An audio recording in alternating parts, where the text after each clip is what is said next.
অন্ধকারে পথ চলা সহজ ও নিরাপদ করতে এই আলোক ব্যবস্থা। চন্দনাইল মধ্য পূর্বপাড়া প্রবাসী ও যুব সংগঠনের সামাজিক নিরাপত্তা নিশ্চিত করতে নিজস্ব অর্থায়নে পাড়ার প্রধান স্থানে টোটাল 12টি স্ট্রিট সোলার লাইট স্থাপন করা হচ্ছে। এই মহতী উদ্যোগ বাস্তবায়ন হওয়ায় চন্দনাইল মধ্য পূর্বপাড়ার মাঝে স্বস্তি ও আনন্দের পরিবেশ বিরাজ করছে।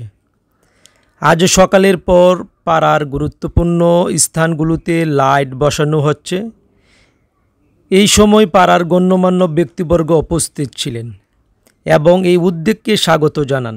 অন্ধকারে পথ চলা সহজ ও নিরাপদ করতে এই আলোক ব্যবস্থা গুরুত্বপূর্ণ ভূমিকা রাখবে বলে সবাই আশাবাদ ব্যক্ত করেছেন।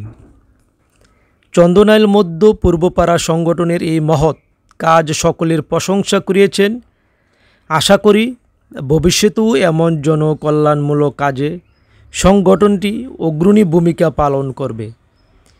এই সময় উপস্থিত ছিলেন সংগঠনের সভাপতি মোহাম্মদ ওয়াসিম মিয়া, সাধারণ সম্পাদক আবু নাসির মিয়া, সাংগঠনিক সম্পাদক শিহাবুদ্দিন এবং আরও উপস্থিত ছিলেন জীবন বর্ম, গিয়াসউদ্দিন আল রোমান আলম এবং সৌদি প্রবাসী উদার মনের মানুষ মোহাম্মদ শাহিন ভাই সহ আরও অনেকেই উপস্থিত ছিলেন।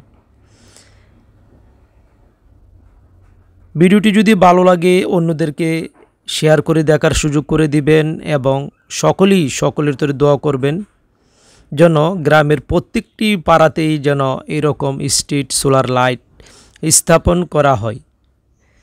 এই জনকল্যাণমূলক কাজে সংগঠনটি অগ্রণী ভূমিকা পালন করছে এবং আশা করি ভবিষ্যতে আরও পালন করবে। ধন্যবাদ সবাইকে। সবাই ভালো থাকুন, সুস্থ থাকুন এই কামনায়। আসসালামু আলাইকুম ওয়া রাহমাতুল্লাহি ওয়া বারাকাতুহু।